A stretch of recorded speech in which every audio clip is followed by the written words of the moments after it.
How are you? তো একটা latest update তোমাদের সামনে আছে, যেটা কারেন্ট অ্যাফেয়ার্স ইকোনমির জন্য খুব গুরুত্বপূর্ণ। তো India ওভারটেক্স Japan to become world fourth largest economy. তো জাপানকে সারপাস করে ইন্ডিয়া এই মুহূর্তে ফোর্থ লার্জেস্ট ইকোনমি, যেটা আপডেট দিচ্ছেন নীতি আয়োগের সিইও সুব্রমণিয়াম। ঠিক আছে, পয়েন্ট টু বি নোটেড।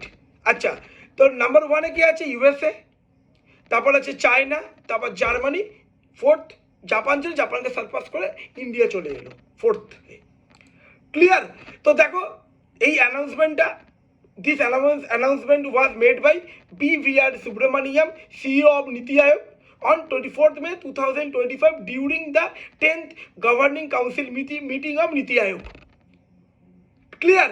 তো ইউএস যদি দেখো নমিনাল, আচ্ছা মনে রাখবে নমিনাল জিডিপি বেস করে ইউএস যদি দেখো $28 ট্রিলিয়ন, আচ্ছা China $18 trillion, Germany $4.5 trillion, India $4.87 trillion, Japan $4.18 trillion.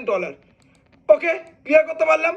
আচ্ছা, ইন্ডিয়া গ্রোথ যদি দেখো, জিডিপি গ্রোথ যেটা অলরেডি আইএমএফ প্রজেক্ট করেছিল 2025-এ হবে 6.2, 2026-এ বলছে 6.3। এটা কিন্তু IMF project fastest grow economy.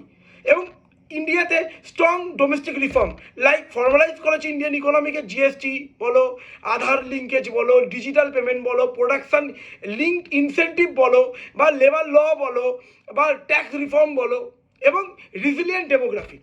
ঠিক আছে, এটা কি এখানে প্রচুর ডিমান্ড আছে এবং সাপ্লাই আছে, হিউজ মার্কেট ইন্ডিয়ান, মানে যদি তুমি দেখো। ঠিক আছে, আর জাপানের চ্যালেঞ্জ কি কি ছিল?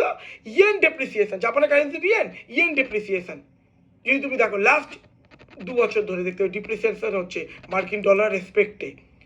আর ইন্ডিয়াতে কি কি দেখা যাচ্ছে? এফডিআই, প্রচুর ফরেন ডাইরেক্ট ইনভেস্টমেন্ট রিসেন্ট দেখতে পাচ্ছ, তোমার অ্যাপেল বা অন্যান্য কোম্পানি ইন্ডিয়াতে ইনভেস্টমেন্ট যদি দেখো। জিওগ্রাফি ফিনান্সিয়াল যদি তুমি দেখো, ইন্ডিয়া পারফরমেন্স G20 বলো, ব্রিক্স বলো, আইএমএফ বলো। ঠিক আছে, এবং ইন্ডিয়া যেটা করেছে প্রধানমন্ত্রী স্বপ্ন, যেটা ন্যারেটিভ বিকশিত ভারত ডেভেলপড নেশন। ঠিক আছে, আর জাপানের সাথে কী কী চ্যালেঞ্জ আছে? ডিপ ইকোনমিক রিফর্ম দরকার, কারেন্সি স্টেবিলিটি দরকার, এবং ইমিগ্রেশন পলিসি কিছু চেঞ্জেস দরকার। কিন্তু জাপান কোন কোন বিষয় এখন লিড করছে?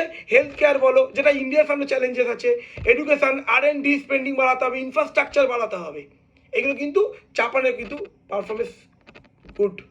এবং ইন্ডিয়ার সামনে কী কী চ্যালেঞ্জেস আছে? Health care, education, research and development, urban infrastructure খুব দরকার। তো এইরকম আপডেটের জন্য অবশ্যই করে তোমরা এই যে ইনসাইড ডব্লিউবিসিএস ইউটিউব চ্যানেলটাকে কিন্তু লাইক করো, শেয়ার করো, আর মেক শিওর তোমরা কিন্তু সাবস্ক্রাইব করে নিও। Thank you.